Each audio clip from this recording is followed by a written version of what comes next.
Été. Alors, Alexandra, elle est formidable parce que ça s'appelle une ponctualité suisse, ma chère Alexandra. Ça, si elle m'entend. Do you hear me, dear? Ma chère Alexandra, vous m'entendez? Voilà. Vous êtes, Je vous entends. et je suis ravi de voir, vous êtes d'une ponctualité, mais suisse. Comme c'est une culture que je partage un peu, j'apprécie vraiment d'être 11 Pas heures toujours pile. mon point fort, je dois avouer. Mais bon, là, merci beaucoup pour. Bah, écoutez, super, super, super. Donc, nous sommes très nombreux ce matin. On va laisser un peu, Antoine, vous me donnez le signal dès que tout le monde est un peu connecté, parce que comme on était très nombreux, on va donner 1 ou 2 minutes à tout le monde pour rejoindre ce web d'actualité mensuel et qui a une particularité, c'est qu'il intervient en début d'année, le jour du forum de Davos et avec une intervention, une invitée de marque que je suis extrêmement heureux d'accueillir, Alexandra Palt, qui est là dès le début. Et donc, nous allons pouvoir avoir tous ensemble un dialogue sur ce monde particulier qui est le nôtre aujourd'hui, hein, qui est un monde qui va devenir très exigeant, très compliqué, mais qu'on va bien savoir gérer. Bonjour à tout le monde, je reconnais des personnes. Mon cher Claude, quel bonheur de vous voir. C'est toujours un plaisir. Heureusement qu'on a nos rendez-vous mensuels pour se Ça tombe retrouver. bien, oui, oui. Pour se retrouver.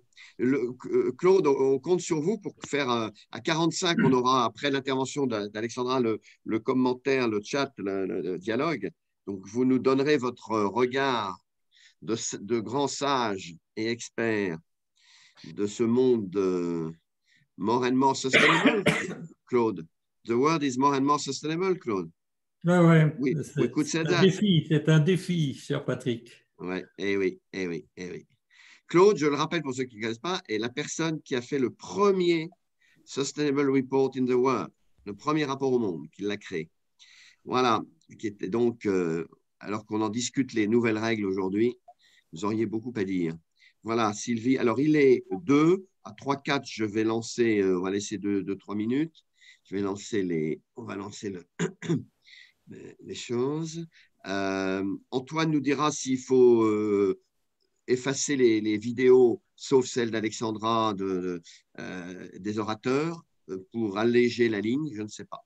Antoine, vous nous direz ça, hein, s'il faut.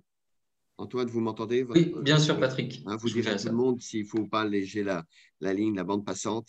J'ai ça dans nos enseignements souvent.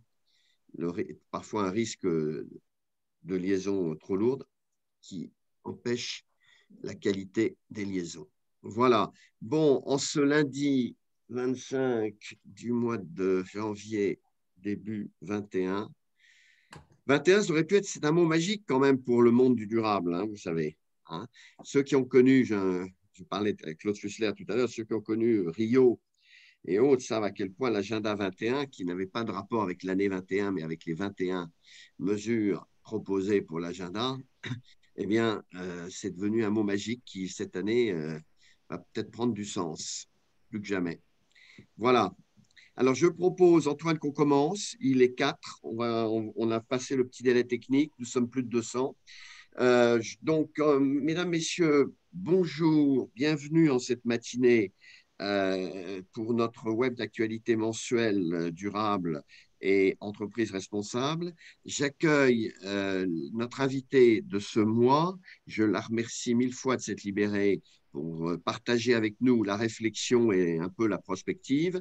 Alexandra Palt, que je présenterai tout à l'heure, qui est donc la leader, j'aime bien ce mot finalement, la leader de la démarche durable du groupe L'Oréal, mais qui est aussi notre invité parce que c'est une personne qui, à titre personnel, n'a pas attendu d'être chez L'Oréal pour s'engager sur ces sujets et les apporter de longue date. Donc, c'est à la fois un engagement personnel qui est le sien et un engagement professionnel aujourd'hui intense. Donc, nous en parlerons après avoir fait le tour un peu de ce qui nous attend aujourd'hui. Alors, si vous permettez, je vais afficher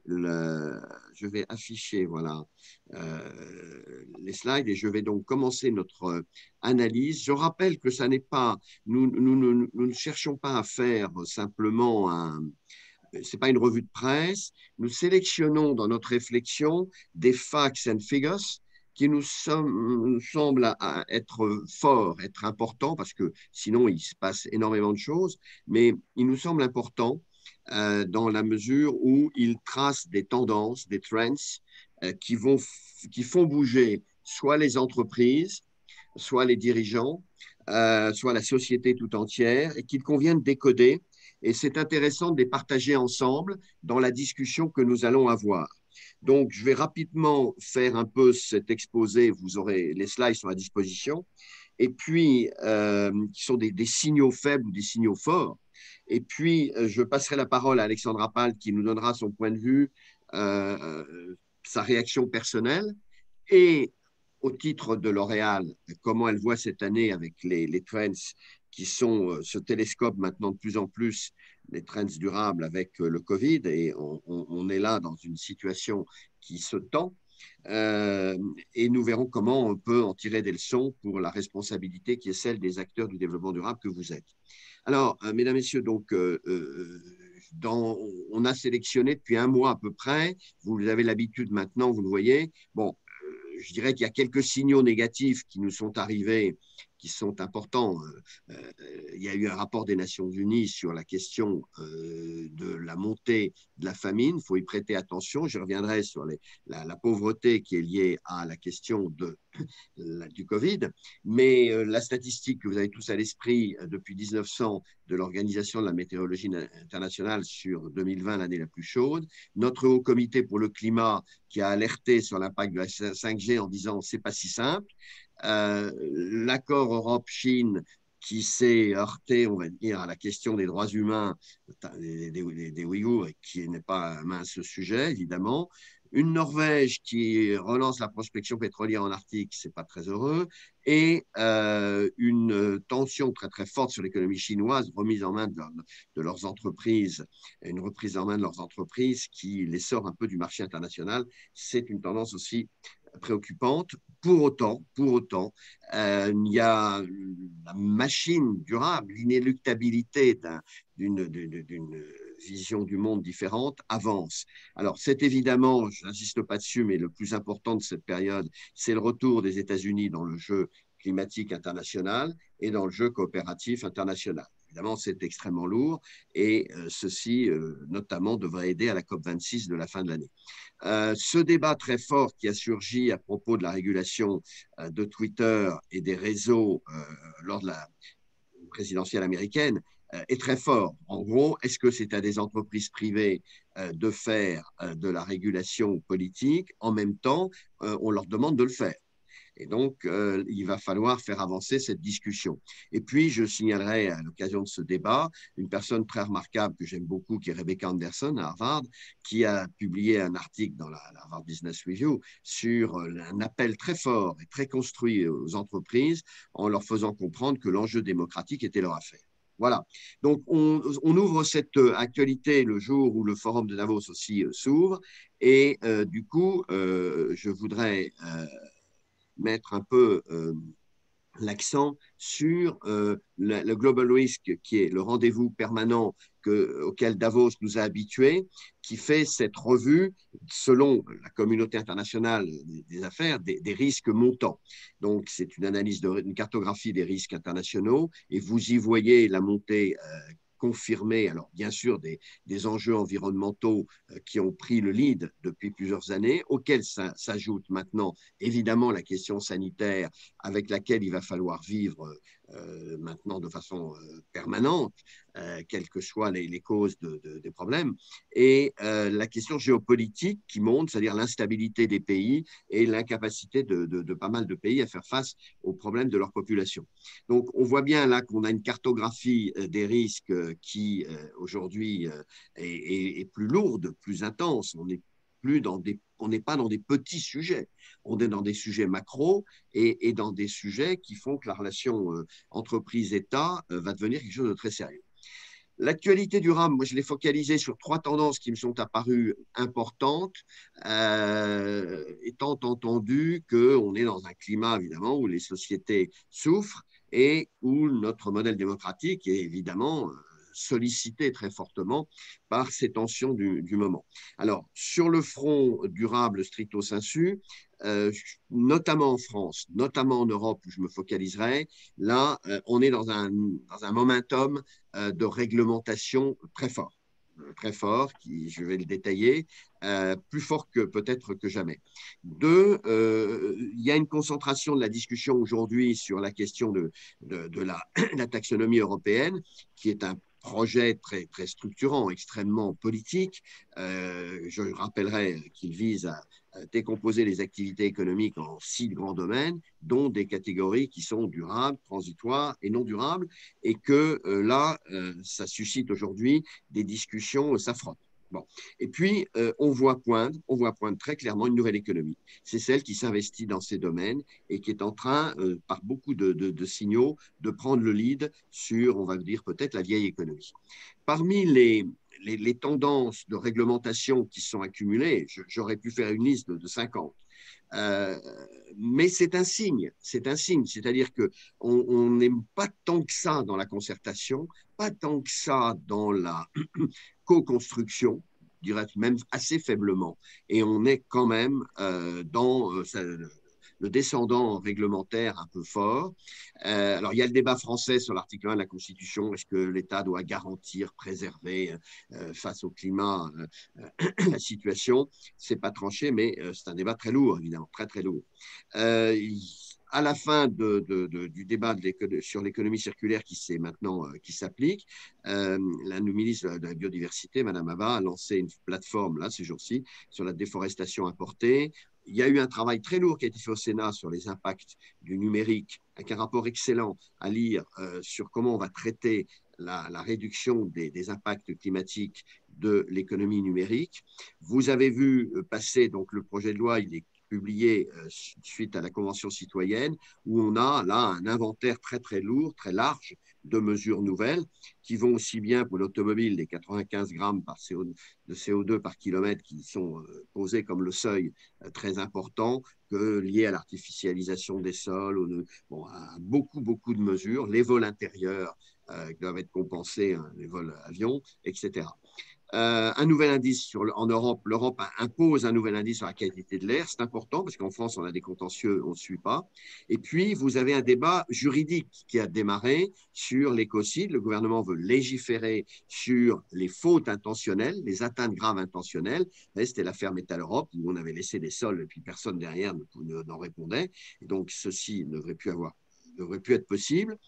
On a aussi sur les plastiques, l'Assemblée nationale qui a un office scientifique qui s'appelle l'OPEX, qui a fait un rapport très, très dur sur l'économie du plastique avec un taux de recyclage qui est affiché de 25%, très, très, très insuffisant par rapport à tout ce qu'on essaie de faire.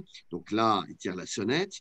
Et puis, je soulignerai quand même l'éco-score qui a été lancé par alors là, c'est par les ONG, mais enfin, il est quand même relayé ici et là, et la Banque de France qui a décidé d'exclure de l'économie, de toutes ces interventions, l'économie fossile, dont le gaz. Et je rajouterais que la ministre française s'est prononcée aussi pour sortir le gaz, qui n'est pas rien, des fameuses réglementations thermiques pour les constructions à venir. Donc, on a là une pression qui est en train de bouger et qui se focalise en ce moment sur le débat sur la taxonomie. Alors, la taxonomie, c'est une très, très belle invention européenne parce qu'elle permet de dire aux investisseurs, vous mettez l'argent en faveur du durable ou vous ne le mettez pas, et donc là, il va falloir assumer, ça sera transparent. Pour autant, cette classification, elle est compliquée. La consultation qu'a lancée la Commission a suscité près de 50 000 réponses. C'est considérable, mais beaucoup de critiques. Le débat est très fort. Alors, la Commission s'est engagée à traiter la consultation et il va y avoir évidemment derrière des ajustements qui devront être faits. Il y a un lobbying très fort évidemment. La question la plus connue, c'est celle du nucléaire. Est-ce qu'on la met dedans, pas dedans, mais c'est aussi le débat sur le gaz, du reste, et d'autres. Donc, on s'inquiète beaucoup puisqu'il y aura des conséquences derrière, via le Green Deal et via l'intervention des investisseurs, qui rendront plus ou moins facile le financement demain de certaines activités. Ça intervient au moment où la directive disclosure pour les investisseurs donc, entre en application. Elle est aussi très importante, c'est une sorte d'article 73 européen. À un moment où les autorités de marché financiers européennes et nationales, en France l'AMF, montent en puissance aussi. Elles demandent, le chiffre a été sorti, on dit qu'on est à 11 000 milliards aujourd'hui de gestion d'actifs sous critères ESG, bien, et qu'on s'attend à une augmentation cette année de 50% de green bonds. Bon. Mais les autorités de marché disent, oulala, il faut clarifier, il faut que vous soyez plus net sur ce qui est, donc c'est un encouragement à la taxonomie qui est donné. Et puis, il faut aussi, l'AMF l'a dit clairement, que ces résolutions climat qui sont portées devant les assemblées générales peut-être donnent lieu à une législation parce que pourquoi, comment, c'est suffisamment important. Il faut sortir peut-être de la guérilla, dit en gros l'AMF, et il faut, après tout, que les entreprises puissent traiter cette question en AG normalement. Alors, on a parallèlement, on l'avait déjà abordé la dernière fois, mais une accélération de la compétition avec du camp européen versus le camp américain via SASB, qui a fait un courrier qui est assez lourd à toutes les participations qu'il a en Europe pour dire vous devez rapporter selon le cas de SASB et en gros l'Europe fait ce qu'elle veut, nous voilà ce qu'on veut. Donc ça c'est quand même un élément qui vient renforcer aussi la critique, le débat sur la taxonomie et son applicabilité puisqu'elle va engager derrière des critères qui seront demandés aux entreprises pour la conformité à la taxonomie et qui ne sont pas les mêmes que ce que SASB demande en termes de matérialité, vous le savez. Alors, je fais un lien avec, sur le front des droits de l'homme, le bilan de l'entreprise pour les droits de l'homme qui est très intéressant, qui vient corroborer le fait que les devoir de vigilance, au moment où l'Europe va faire son texte sur le devoir de vigilance, reste encore à améliorer. Et puis, on a eu quand même, c'est lié, le vote au Parlement européen assez juste, pas si large que ça, du rapport Durand sur la gouvernance durable et les autres programmes européens avancent d'un point de vue technique. Donc ça, c'est la partie, je dirais, qui se focalise autour de la taxonomie. Mais pour autant, s'il y a de la réglementation, s'il y a des débats, il y a une économie durable qui fait un chemin impressionnant. L'AIE l'a confirmé au niveau international que les investissements dans le renouvelable dépassaient aujourd'hui les investissements dans le fossile, c'est un bon signe. En France, on a quand même, où on n'est pas très bon dans les renouvelables, on a néanmoins dépassé le seuil de 30% d'électricité issue de renouvelables. Ce qui est à noter, c'est l'offensive de Total dans ce domaine, qui a pris une position très importante dans le biogaz, qui va investir avec Engie sur l'hydrogène. On a là une offensive de l'énergéticien français à signaler. Un Tesla qui a dépassé en capitalisation Facebook et d'autres, première valeur du secteur automobile, c'est plus qu'un signe. C'est plus qu'un signe.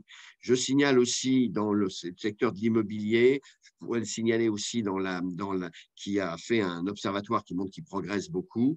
On l'a vu, il y a une offensive aussi importante aujourd'hui sur les secteurs de la récupération, de la seconde main. C'est quelque chose qui est devenu très significatif. Je note que les grandes cultures, céréales et autres en France ont mis en place d'elles-mêmes un système de crédit carbone qui va être légalisé. C'est aussi une inflexion économique tout à fait significative dans ce secteur pour lequel cette transformation est difficile. La COP26 ça avance, se prépare. Dans la perspective, AFNOR propose à l'ISO une norme NF qui s'appelle X32-2001 sur la biodiversité. Ça, c'est pour la conférence de Kunming. Mais on sent qu'on voit les dossiers s'accumuler, les interventions des acteurs se préciser. J'ai parlé tout à l'heure des assemblées générales sur le climat. Il y en a une qui se prépare à l'égard de HSBC, qui a fait couler beaucoup d'encre aussi, de la part de 15 investisseurs institutionnels. Et puis, on a eu sur le terrain du capital naturel une initiative pilotée par Mirova, Lombard, Rottier, HSBC, pour une alliance pour l'investissement dans ce domaine. Une publication d'un rapport très intéressant fait par Guillaume Dessène, dirigeant d'Hermès, sur la mode durable. Il est intéressant parce qu'il insiste sur le fait qu'il faut faire un effort avec la chaîne de valeur et qu'il faut pousser à la relocalisation. Ça n'est pas simplement jouer sur les critères marketing, loin de là. Et puis, vous avez un débat, je termine sur cette économie, qui est que ce n'est pas simplement une question d'offre, c'est posé sur la demande.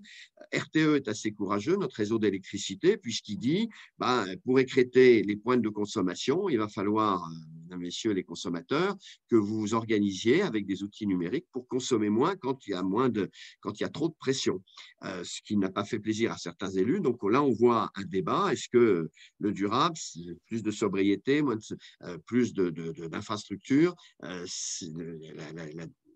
vraiment, les termes là sont bien posés de la discussion. Je termine sur quelques signaux. Vous avez vu, donc, j'ai abordé le débat sur la seconde main, mais aussi sur l'affichage de la recyclabilité des produits. C'est très important. Maintenant, on a franchi une étape. Un débat public avec l'affaire Veolia-Suez qui a porté de la part des syndicats sur la contestation du concept de taille, en disant le problème des entreprises de demain, ça n'est pas leur taille. Bon, et sur la publicité, essayer de montrer qu'elle ne peut être qu'équitable, et c'est l'initiative d'un grand média, enfin d'un acteur des médias, Lagardère, qui a sorti ceci en disant oui, on est prêt à s'engager dans la pub responsable. Je vous signale à nouveau aussi un livre de Bruno David, notre grand expert sur la biodiversité à l'aube de la 6e extinction, qui est intéressant. Le rapport à ne pas rater sur Human Rights de la part de HSBR, qui est l'Organisation internationale sur les droits de l'homme et qui a fait l'édit tendance 2021.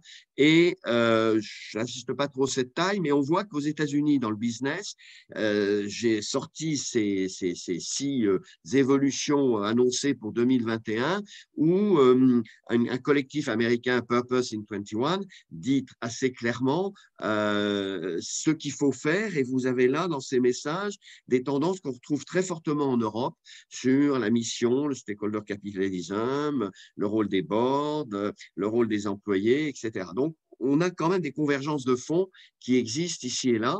Et je rappelle donc le travail qui est fait en ce moment sur le numérique soutenable et l'appel de Rebecca Anderson, que je vous conseille vraiment d'aller lire, Business Can't Take Democracy for Granted. Ça ne va pas de soi. Il faudra que le business s'y intéresse. Voilà, je termine et je passe la parole à Alexandra Palt, mais non pas en lui soumettant quasiment même des tendances, non sans dire que nous sommes effectivement au janvier d'une année qui va être très lourde, où on sent qu'il y avait peut-être d'un côté le durable qui avançait, d'autre côté la crise pandémique qu'on espérait traiter, et là on arrive à voir des télescopages dans les 2 domaines. La montée de la pauvreté, la demande de préserver les emplois locaux, la collaboration État-entreprise qui va devoir être très forte, les implications que ça aura dans les rapports avec la fiscalité, la Chine, la COP26, la mise en cause du secteur pharma qui à la fois trouve des solutions et à la fois est sur le green. Donc, bref, ma chère Alexandra, vous qui dirigez la direction des développement durable d'un grand groupe très engagé, elle est très, très, très sollicitée. Il va falloir, me semble-t-il, je ne sais pas ce que vous en pensez, mais vraiment aider les gouvernances à réfléchir à moyen terme et à agir à moyen terme et pas simplement à faire de la compliance. Le débat éthique est plus que jamais sur la sellette. Il va falloir traiter les questions de rapport au territoire qu'on ne pourra pas être dans la mondialisation d'avant la World Company, on est plutôt ce que j'appelle dans la Society Company. Penser la transformation et la faire avancer et le faire avec une volonté de participer aux régulations internationales. Voilà. Donc, on est dans cette situation. Je remercie donc Alexandra maintenant de vous dire comment elle voit un peu ces tendances, elle-même son éclairage pour L'Oréal, et vous avez une vingtaine de minutes, chère Alexandra, pour nous donner votre vision, rentrer aussi dans le débat de votre groupe, et Arnaud Herman et Antoine notent les questions que vous posez sur le chat et on va y répondre et discuter entre nous. Alexandra, voilà, j'enlève mes slides et you got the floor. Up to you. 5 secondes. Merci encore d'être là. Merci beaucoup, Patrick. Bon, merci beaucoup d'être aussi nombreux et nombreuses à vous connecter ce matin. Donc, je vais essayer de partager un point de vue peut-être un peu complémentaire et différent même si bien sûr tout ce que Patrick a dit correspond à la réalité, j'adhère. Je voudrais aborder un autre sujet un peu pour compléter. Donc, ce qui nous intéresse quand on fait le métier qu'on fait au sein des entreprises, c'est comment arriver à déclencher un changement et quel ordre de changement, à quelle ambition ce changement doit se positionner, à quel niveau d'ambition. Donc, Patrick, il a cité plusieurs éléments qui peuvent provoquer du changement. Donc, il y a bien sûr le cadre législatif. C'est certainement un élément qui va soutenir la mobilisation et l'évolution des entreprises, même s'il ne faut pas se leurrer, les entreprises sont aussi en train de faire beaucoup de lobbying dans tous les sens pour limiter les contraintes. Quelquefois, les lois ne sont pas le plus pertinentes parce que fait aussi par des gens qui ne connaissent pas forcément le terrain. Donc, on peut avoir des petits impacts auxquels il faut consacrer beaucoup de moyens au lieu de pour pouvoir faire ce qu'il faut. Mais donc, il y a ce volet législatif. Et il y a bien sûr le volet investisseur, qui est un autre levier de changement qui va inciter les entreprises de bouger beaucoup. Parce que là aussi, on voit tout ce que Patrick a cité, une mobilisation d'un autre niveau très différent à ce qu'on a connu. On a les grandes catastrophes, les cataclysmes, ça peut provoquer aussi des changements, les cataclysmes collectifs et individuels. Donc, un grand scandale au sein d'une entreprise sur le travail des enfants ou un grand problème environnemental peut donc conduire à un changement. Là, on a une catastrophe collective, donc quand même une grande crise. Donc, je pense que les conséquences vont être beaucoup plus graves qu'on se rend compte à l'heure actuelle. Donc, ça aussi, ça induit du changement. Mais moi, je voudrais vous parler, et bien sûr, il y a la conviction des dirigeants, l'adhésion, et là-dessus aussi, il faut toujours travailler quand on joue le rôle que nous pourrons de plus sensibiliser, de permettre une prise de conscience, de créer un terrain fertile pour le développement de convictions. Maintenant, je pense, moi, je parle plus d'un autre volet où je pense, nous, en tant que FMCG Company et en plus avec, je pense, une sensibilité de ma part aussi importante à cela, c'est la société, les tendances sociétales et le consommateur client et comment ces tendances-là vont impacter notre engagement. Et après, je vous raconterai un peu ce que nous, on a décidé de faire pour les prochains 10 ans, parce que j'espère qu'on a développé une ambition à la hauteur des enjeux. Donc, d'abord, je voudrais dire, et ça, je pense, on est souvent pas complètement conscient, on traverse actuellement une transformation sociétale. Je ne dirais pas une crise sociétale, parce que moi, je trouve qu'il y a beaucoup de choses très, très positives qui se passent, mais on n'a jamais connu, de mon vivant, je n'ai pas connu une phase comme ça. Peu importe si c'est MeToo, Black Lives Matter, la relation avec le vivant, la base même philosophique de nos sociétés est en train d'évoluer. C'est-à-dire, quand on pense, il faut quand même réfléchir dans quelle tradition philosophique et dans quelle conception du monde nos entreprises capitalistes s'inscrivent. Ils s'inscrivent dans une tradition où on sépare la nature de la culture. Et dans une tradition où c'est l'homme maître et possesseur de la nature, et donc c'est normal qu'on prend les ressources, qu'on les utilise, qu'on jette, etc. Avec une domination très claire d'un capitalisme européen ou occidental et au détriment de autres. Et là, on vit une phase dans la société qui dit, ben non, toutes ces bases-là, on n'est pas d'accord, on n'est plus d'accord. On n'est pas d'accord que l'homme est maître et possesseur de la nature. On n'est pas d'accord qu'on a le droit d'exploiter la nature. On n'est pas d'accord sur les exploitations des humains, donc pas juste la nature, on n'est pas d'accord comment on traite les animaux. Profonde transformation de la relation avec les vivants, avec la nature, mais aussi avec les animaux et l'homme, comment il est placé là-dedans. Donc, on vit et on dit, en fait, ce modèle-là, il nous conduit vers la perte.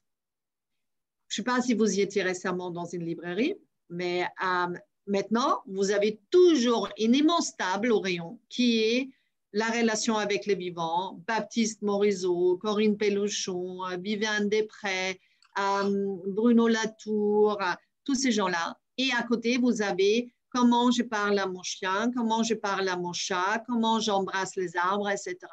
Donc, on est dans quelque chose qui n'est pas juste philosophique au plus haut niveau d'une intelligentsia, mais c'est quelque chose qui s'introduit dans la vie des gens. Et vous avez les mêmes choses, bien sûr, vous voyez ça, MeToo a profondément transformé la relation entre les hommes et les femmes, a profondément mis une parole de femme à l'ordre du jour. Et il ne faut pas oublier que les femmes ont toujours été plus associées à la nature, donc à ce qu'il fallait contrôler, et contrairement à la raison qui était associée à la culture. Donc, on vit une transformation sociétale profonde, et ce, partout dans le monde. En même temps, bien sûr, vous savez aussi qu'on vit dans des sociétés, du coup, qui sont ultra fragmentées. Donc, il y a beaucoup d'opposition à ces transformations. Il y a... Vous savez que la société française est particulièrement fragmentée parce que malheureusement, beaucoup de gens ne constatent pas juste un grand clivage, mais il y a de plus en plus de gens qui disent oui, on est une société fragmentée et par ailleurs, je ne veux pas me réconcilier avec les autres, on n'a rien en commun. Ce qui est intéressant dans ces débats, quand on parle de la société ultra fragmentée, c'est que l'environnement fait consensus. L'environnement ferait consensus. J'ai les gens qui disent on n'a rien en commun, mais on a un intérêt en commun, c'est la protection de l'environnement. C'est quelque chose qui peut créer de l'adhésion de vraiment beaucoup de personnes. Et là, je vais des très conservateurs jusqu'aux très révolutionnaires. Il y a une étude très intéressante qui a été faite par une structure qui s'appelle Destin commun, More in Common, qui est donc une ONG qui travaille sur la réconciliation des sociétés. Mais jusqu'à ce qu'on arrive à ça, à cette réconciliation autour de l'environnement et à un profond changement, il y a quand même un certain nombre d'obstacles à surmonter. Donc, je pense, d'une part, on a bien sûr une diversité dans la situation mondiale. La sensibilité vis-à-vis de l'environnement et des questions de développement durable n'est pas la même en Chine, au Brésil, aux États-Unis, en Europe, etc. Donc, il y a des différences importantes. Cette diversité est bien sûr un défi pour des grandes entreprises comme nous, parce qu'on veut faire adhérer nos consommateurs, on veut faire adhérer nos clients, nos équipes, les pouvoirs publics, et on n'a pas partout le même accueil. Ça, c'est un point important et c'est particulièrement important quand on regarde la pondération entre le social et l'environnemental. C'est-à-dire, il faut quand même et ça, je pense, c'est extrêmement important et c'est une erreur quand les écologistes ont fait, quand nous avons fait pendant longtemps, c'est de dire, bon, l'environnemental est tellement important à long terme qu'on n'a parlé que de ça. Tant que les gens ne mangent pas, tant qu'ils ne savent pas comment assurer un minimum d'avenir pour leurs enfants, ils ne s'intéresseront pas à après-demain et l'environnement. Et donc, il est extrêmement important que tous nos efforts sont dirigés vers, certes, une prise en compte donc, des enjeux long terme environnementaux, mais également d'une société plus inclusive court terme.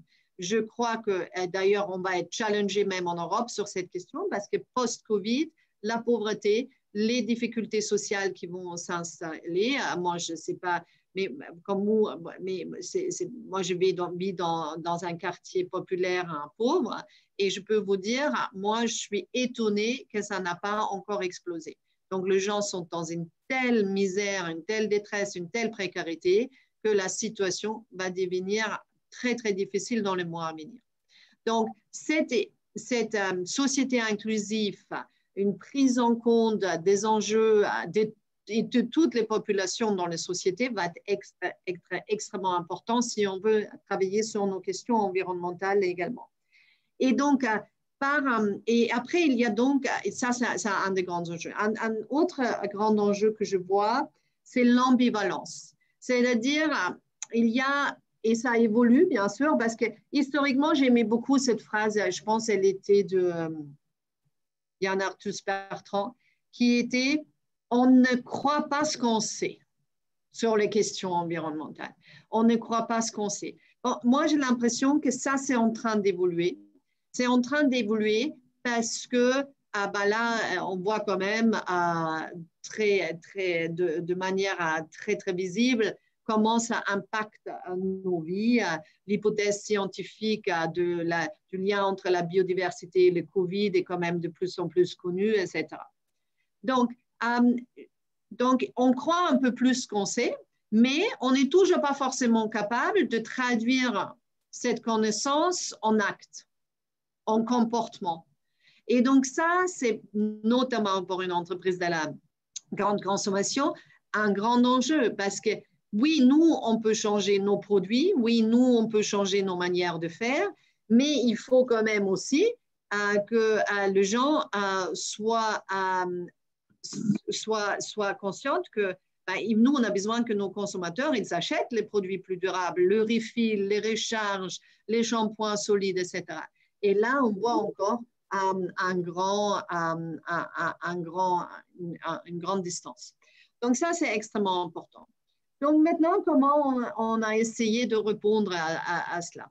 Donc moi, je pense, par rapport à ce que je vous ai dit tout à l'heure sur la transformation philosophique, sur cette non-acceptation d'une vision du monde qui est,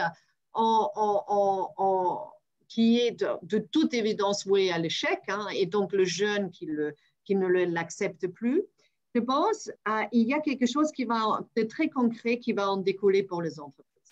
Donc, ce qui est très concret, c'est que jusqu'à maintenant, quand on définit tous nos objectifs de développement durable, on prend une baseline, on prend une ligne de départ et on fait moins mal.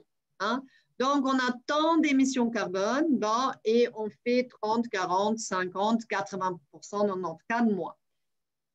OK, mais qu'est-ce que ça veut dire? Qu'est-ce que ça veut dire? Qu'on ralentit. On ralentit un mouvement. Donc, grosso modo, on va dans le mur, mais on va plus lentement dans le mur. On ne se pose pas la question de est-ce qu'on fait assez? Et moi, ce que je suis profondément convaincue, ce qui va venir dans les prochaines 5 années, c'est que les gens ne vont plus dire « OK, mais c'est formidable, vous avez réduit vos émissions carbone de 50%. » Non. Ça va être, est-ce que vous faites suffisamment pour être aligné avec un scénario 1,5 degré? Est-ce que vous faites suffisamment pour répondre à l'enjeu de l'érosion de la biodiversité? Est-ce que vous faites suffisamment pour prendre en compte la raréfaction de l'eau? Est-ce que vous faites suffisamment pour ne pas exploiter les ressources naturelles plus que et soutenables dans un modèle donc de ce que nous on appelle le Science-Based Target. Donc ça, c'est un profond changement. Dans 5 ans, je ne peux pas imaginer, encore moins dans 10 ans, que ça va suffire de dire « Ah oui, on a fait moins mal, on s'est amélioré, on a réduit de temps, etc. » Donc, ce qui sera demandé, c'est que qu'est-ce que vous avez fait pour faire assez? Et donc, ça, c'est ces fameuses théories de limites planétaires sur lesquelles nous, on a donc fondé notre vision 2030. Donc, c'est de dire la seule manière de vivre et de faire société et de faire économie sera de rester dans les limites planétaires. Parce que toute autre chose met en danger l'espace vital pour l'humanité. Et les jeunes générations, les consommateurs du futur, ne vont pas accepter ça. On n'aurait plus aucune légitimité, on n'aura plus aucune license to operate et on sera dépassé par les événements si on n'est pas capable de dire évolue dans les limites planétaires. Donc, chacun a sa part des gâteaux et on ne mangera pas plus que notre part des gâteaux. Et donc ça, je pense que c'est vraiment essentiel parce que c'est une profonde transformation de la société et aussi donc des attentes vers les entreprises. Maintenant, je vais vous donner quelques exemples parce qu'il me reste 5 minutes, donc je vais essayer d'être un peu concret. Donc pour nous, on a donc fixé ces objectifs dans les 4 domaines que j'ai cités, le climat, l'eau, les ressources et la biodiversité. Et on l'a fixé avec des scientifiques en faisant donc des scénarios alignés avec les théories des planètes à des limites planétaires. Donc, dans ces limites planétaires, donc, ça nous conduit, par exemple, à une transformation tellement profonde. Vous savez peut-être que L'Oréal a été créé par un chimiste il y a plus de 100 ans. Et donc, bien sûr, la chimie à l'époque était pétrochimique.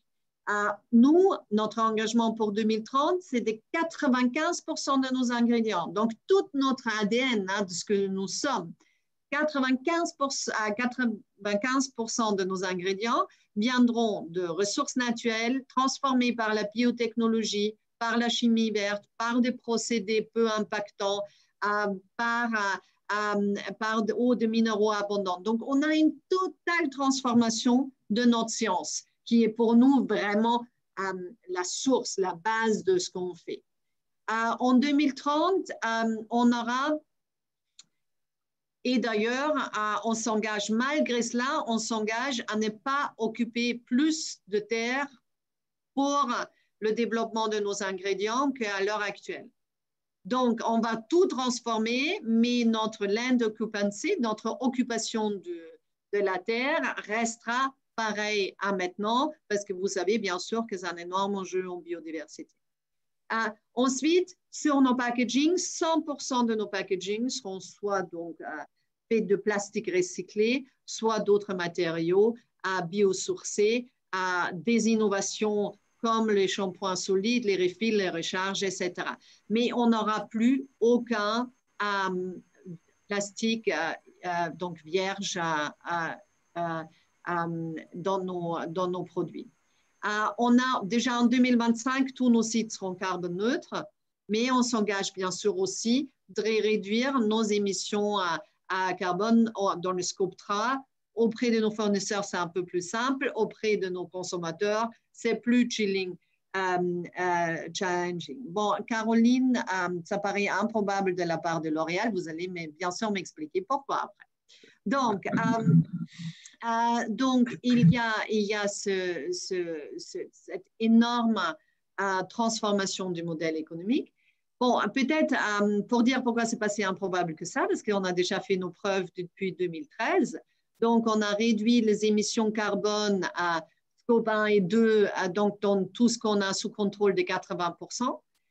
On a amélioré le profil environnemental de 95% de nos produits en 2020. On a donc un track record sur la réduction d'eau, la biodiversité, la zéro déforestation, etc., qui nous a préparé à tout ça. Mais bien sûr, c'est juste, c'est une transformation extrêmement radicale pour 2030. Mais on a donc aussi essayé d'appliquer ce que je vous ai dit tout à l'heure, qui est donc de dire on ne sépare pas le social et l'environnemental.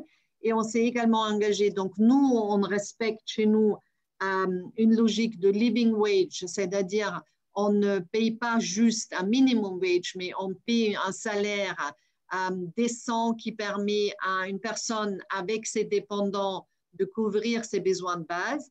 Et on a décidé de travailler avec nos fournisseurs pour que tous nos fournisseurs stratégiques mettent également en place dans leur chaîne de valeur, donc dans notre chaîne de valeur, un salaire, un living wage qui n'est pas juste un minimum wage. Donc, maintenant, j'ai vu une question passer. Bon, peut-être on va traiter les questions. Donc, ça, c'est un peu le projet global. On continuera d'engager nos consommateurs. On a une première étape qu'on a mis en place qui est avec Garnier, le produit pour le cheveu en France, où on affiche donc l'impact environnemental donc qui est accessible dans les informations produits pour se rendre compte est-ce que c'est un produit très impactant, un produit moins impactant et quelle peut être l'alternative. Donc, c'est un système qui a été élaboré avec, là encore, de nombreux scientifiques, des consommateurs, des associations où les données sont, donc où le système de calcul a été audité par Bureau Veritas. Et donc, ça, c'est quelque chose où on peut engager le consommateur avec nous de se transformer, de mener cette transition vers un autre modèle. Donc, je pense qu'on peut peut-être vous voulez passer aux questions, Patrick, et alors, les 45, comme vous avez dit. D'abord, vraiment, merci infiniment. Je vais laisser Arnaud Herman, du reste, animer, parce qu'il a la lecture de tous les chats, il les a classés. Vous poser des questions, revenir sur, s'il le faut, sur certains points de l'actualité que vous voulez approfondir. Merci mille fois, Alexandra, d'avoir reposé la transformation fondamentale en cours et de nous montrer à quel point vous la tirez dans ce groupe L'Oréal. Ce n'est pas évident du tout pour les uns et les autres de comprendre le changement. On est au milieu du gué, de comprendre là où vous voulez aller et que vous le faites vraiment. Beaucoup de questions se posent à cet égard et c'est vrai que vous avez à convaincre sur la crédibilité de cet engagement. C'est aussi un de vos challenges, c'est faire et faire adhérer à ce que vous faites par tout le monde. Bon, parce que ça ne va pas de soi. Merci de l'avoir dit. Et donc, Arnaud, je te laisse pour animer un peu, sélectionner le débat. Oui, bonjour à tous. Donc, en deux mots, Arnaud Herman, associé des Colors, mais anciennement directeur développement durable du groupe Accor. Et bonjour Alexandra. Beaucoup de réactions très positives sur votre présentation respective et notamment sur vos propos liminaires, Alexandra. Et aussi des questions qui se posent par rapport à la démarche que vous avez présentée pour L'Oréal, alors qui s'articule à la fois sur les aspects environnementaux et sociaux. Alors, je vais commencer par plusieurs questions qui sont relatives à vos réalisations en matière environnementale, un peu en vrac. Est-ce que vos ingrédients sont d'origine naturelle, renouvelables ou non? Est-ce qu'ils sont testés sur les animaux? Est-ce que les profils environnementaux de L'Oréal sont disponibles au public? Voilà, donc des questions très pratiques. Et une question un peu plus structurelle, c'est comment vous assurez qu'il n'y a pas de transfert d'impact quand vous mettez en œuvre ces différentes démarches environnementales? OK. Bon, vous êtes allé un peu vite, hein, non? Parce que moi, je vais regarder dans le chat, peut-être si je vois aussi. Donc, je vais essayer parce que ma mémoire commence à réfléchir un peu avec l'âge, mais je vais regarder tout ça. Donc, alors, sur les aspects concrets, donc sur le consommateur, il y avait des questions sur le consommateur. Donc, sur le consommateur, ce qu'on veut faire, c'est communiquer l'impact de produits, donc l'impact environnemental et social de produits, un peu comme c'est fait avec le Nutri-Score. Donc, c'est ça qu'on a commencé à faire. C'est un peu comme le Nutri-Score. Donc, est-ce que ça vient d'où? C'est qu'en 2013, on s'est engagé à ça. On a dit, on va améliorer le profil environnemental de tous nos produits. En 2020, on a amélioré 95%. Donc, pour faire ça, on a dû élaborer un outil. Hein. Donc, cet outil, c'est aujourd'hui on a des énormes bases de données, etc., où chaque fois, on mesure quel est l'impact du packaging, de la formule et comment il s'est amélioré par rapport aux produits de référence. Et donc, maintenant qu'on a toutes ces informations, on est capable de le communiquer au consommateur. Ça, ce n'est pas facile parce que le consommateur et la consommatrice disent souvent « oui, je veux cette information », mais on a testé je ne sais pas combien de systèmes pour répondre à plusieurs enjeux. Parce que, il ne faut pas que ça soit trop technique et trop compliqué parce que ça décourage les gens. Et en même temps, il faut que ça soit légitime et crédible. Donc, il faut quand même qu'il y ait des informations techniques à vérifier en plus. Donc, on a travaillé sur le fond avec beaucoup de scientifiques, mais aussi sur la forme avec beaucoup de consommateurs pour savoir qu'est-ce qui passe. Et après, on a testé cela aux États-Unis, en Inde, en France, etc. Donc, aujourd'hui, c'est quelque chose qui plaît beaucoup et qui intéresse beaucoup les consommateurs, mais ce n'est pas non plus comme les gens se roulent pas dessus. Hein. Donc, il faut quand même être réaliste.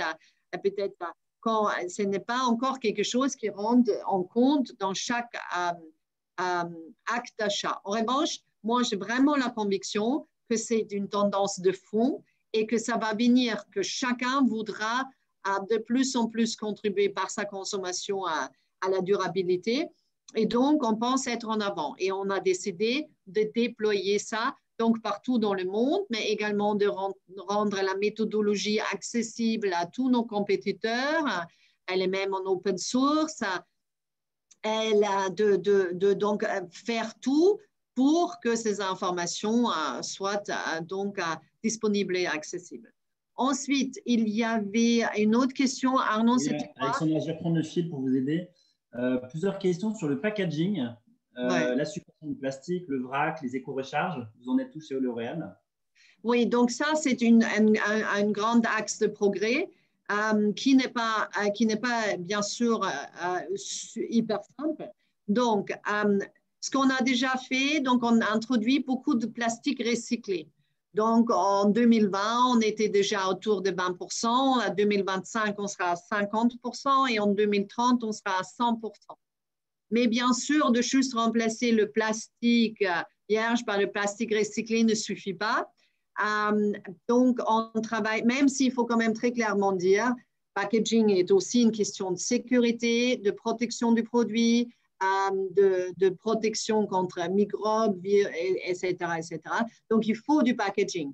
Mais, le plastique est beaucoup mieux que le verre, qui est beaucoup trop épaisse, et donc c'est un procédé très consommateur, ou bien sûr l'aluminium. Mais bon, on ne s'arrête bien sûr pas au remplacement du packaging vierge par du packaging recyclé. On travaille sur de nouveaux matériaux.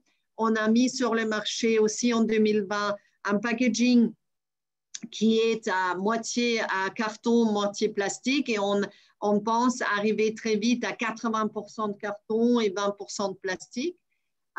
On travaille beaucoup sur les refills et recharges, mais justement sur les refills et recharges, il nous faut le consommateur, parce que je ne peux pas vous dire le nombre de produits qu'on propose en refill et recharge où les gens ne les achètent pas.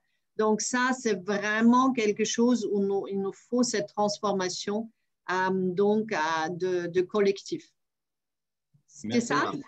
Alors, Arnaud, on ne va pas trop tomber dans le technique, hein. On ne va pas trop faire dans le technique parce qu'on va arriver vers la conclusion. On va rester sur les grandes lignes. Hein. D'accord. Parce que je signale pour les participants au masterclass que L'Oréal, nous étudions le business case de L'Oréal dans la dernière session des masterclass, donc qui aura lieu en mai-juin prochain pour ceux que ça intéresse, et que nous aurons l'occasion dans les programmes que nous faisons sur les Sustainable Business Models d'exposer aussi le business model durable de L'Oréal. Donc, on pourra renvoyer pour les aspects techniques à ces séances. Vas-y. Arnaud. Alors oui, il y a beaucoup de questions techniques, mais on va essayer de prendre un peu de hauteur avec une question là, qui sont assez liées finalement, Alexandra. C'est quid de transformer L'Oréal en société à mission et comment vous conciliez vos objectifs environnementaux, sociaux, dont on comprend qu'ils sont extrêmement ambitieux, avec la profitabilité du groupe? Voilà. Oui, donc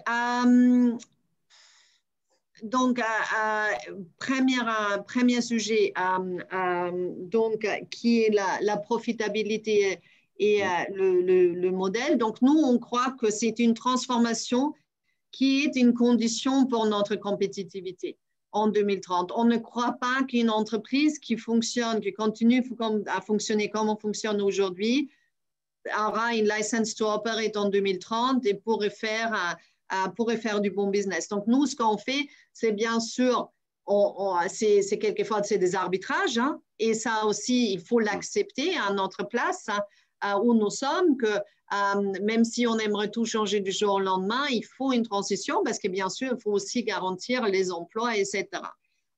Mais on a jusqu'à maintenant réussi à mener cette transformation. Vous savez, ça, c'était très visionnaire de notre PDG. En 2013, Jean-Paul Agon a toujours dit aux gens, quand ils disaient « ouais, mais tout ce que vous voulez faire, etc. », il a dit « écoutez, c'est très simple. Jusqu'à maintenant, quand vous avez développé de produits cosmétiques, je vous ai demandé deux choses.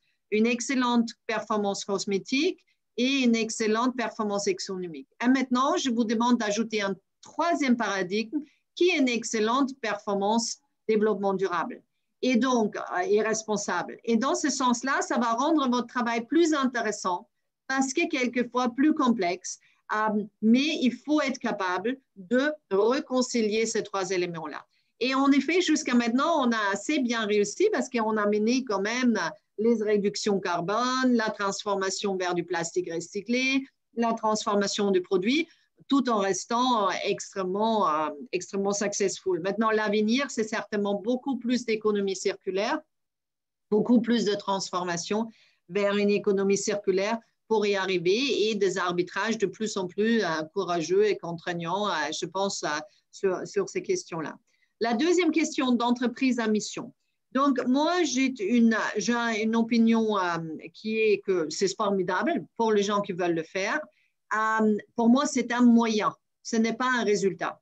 Être une entreprise à mission, c'est un autre moyen pour conduire la transformation. Nous, on n'est plus dans une logique de moyens, on est dans une logique de résultat, d'obligation de résultat. Pour moi, ce n'est pas un résultat en soi de devenir une entreprise à mission. C'est intéressant que si j'utilise ça pour conduire une transformation. Nous, on conduit cette transformation. On a bien sûr un actionnariat particulier, on reste une entreprise avec une forte tradition familiale. Donc, ce qui fait qu'on n'est pas au merci deux actionnaires arbitraires qui changent de stratégie du jour au lendemain, etc. Et donc, tout ça conduit bien sûr à une solidité, à une stabilité de notre stratégie. Mais je trouve ça formidable, mais je ne trouve pas que ce soit une urgence pour nous. Et ça, ce point-là est majeur. On l'a souvent abordé dans nos formations. Arnaud le sait bien pour son groupe Accor. C'est qu'il faut avoir, Alexandra, si vous pouvez dire un mot là-dessus, je dirais l'actionnariat qui vous accompagne dans la transformation, c'est-à-dire qui peut accepter des infléchissements dans les rendements parce qu'il a une vision de moyen et de long terme. Cette condition-là est absolument un point de passage nécessaire. Et chez L'Oréal, où vous êtes très investors-minded, néanmoins, vous avez cet atout. Est-ce que ça, vous vous sentez accompagné par les sans réfléchir sur nos résultats, parce que pour l'instant, on arrive à réconcilier les deux. Oui. Je pense qu'il y a juste des arbitrages. Vous ne savez pas le nombre d'arbitrages qu'on peut faire dans un business sans négativement impacter le business, tout en devenant beaucoup plus durable. Donc, il y a des milliers de moyens parce qu'on a tellement de mauvaises habitudes, tous. Hein? C'est comme chacun d'entre nous pourrait être beaucoup plus durable sans faire beaucoup de sacrifices. Hein? Donc, il y a quand même une transformation possible. La question va se poser une fois qu'on arrive au bout de toutes ces transformations. Voilà. On verra ce qui se passe là, à ce moment-là. Mais là, la marge est incroyable, incroyable. Ça, c'est très important. Merci de l'avoir expliqué et rappelé parce qu'on était dans l'économie du gaspillage. Et déjà, c'est une marge de transformation. Arnaud, on va aller vers la conclusion parce qu'on tient toujours à rester dans l'horaire de 12 heures. Y a-t-il pour Alexandra une dernière question? Et je passerai un message sur l'évolution qu'on a donnée sur l'année 2021 et le Covid. Si on peut terminer sur la question sanitaire, là-dessus, Alexandra dira un mot, je pense. Arnaud? Alors oui, des questions qui font totalement écho à ce que vient d'être dit par Alexandra, alors qui seront un peu difficiles d'être répondues en moins d'une minute. Mais c'est une double question. C'est dans la logique de concilier les externalités avec le développement de l'entreprise. Est-ce que vous envisagez la réduction des volumes de vente, d'une part? De quoi, pardon? Est-ce que vous envisagez la réduction de vos volumes de vente et de glisser vers plus de qualitatif? Et est-ce que vous avez remis en question l'utilité de vos produits? Ah ben non, là, moi, c'est une magnifique fin. Je vous remercie pour cette question parce que moi, l'utilité de nos produits, pour moi, il ne faut aucun doute. C'est-à-dire, le désir de beauté, d'utiliser des produits de beauté est aussi vieux que l'humanité. En même temps que l'humanité a émergé le désir de beauté, d'embellissement. Il y a des milliers d'interprétations de ce que c'est la beauté, mais le désir est quelque chose que tous les humains ont en commun. L'utilité de nos produits, je vais vous raconter ça pour en finir. Vous savez, nous, par exemple, on fait beaucoup de soins de beauté et bien-être pour des populations extrêmement précaires ou des femmes qui traversent une maladie grave. Et si vous assistez une fois à une telle séance, il n'y a plus de questions à se poser sur l'utilité. On l'a vu, on a fait un bus qui est allé dans les quartiers qu'on peut aujourd'hui, je préfère les appeler abandonnés que difficiles parce qu'ils sont complètement abandonnés. Donc, on est allé dans des quartiers ruraux et en politique de la ville il y a un an et on a donc procuré des soins et de beauté et bien-être.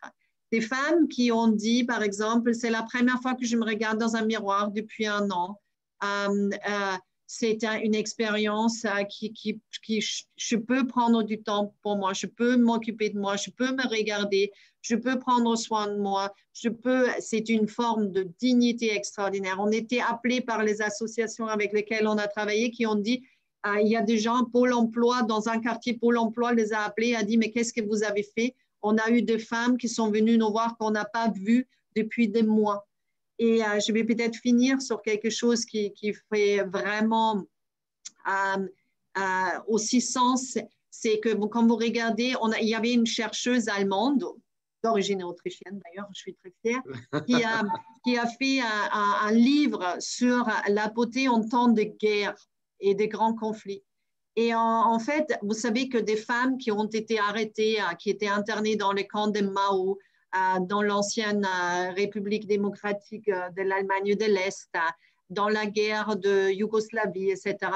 Ces femmes-là ont dit, ils ont demandé, souvent été demandé de rouge à lèvres, de maquillage, de coiffure. Et ces femmes ont expliqué dans ce livre à quel point prendre soin de soi, faire en sorte qu'on se sent belle était une manière de résister, de dire, moi, je garde ma dignité parce que les tortionnaires, la première chose qu'ils essaient de faire, c'est ne plus permettre aux femmes de se laver, ne plus permettre de prendre le brosse, de ne plus leur permettre de prendre soin d'elles. Et ces femmes ont dit, par la résistance à cela, je militais, j'ai gardé une forme de dignité, je me suis opposée.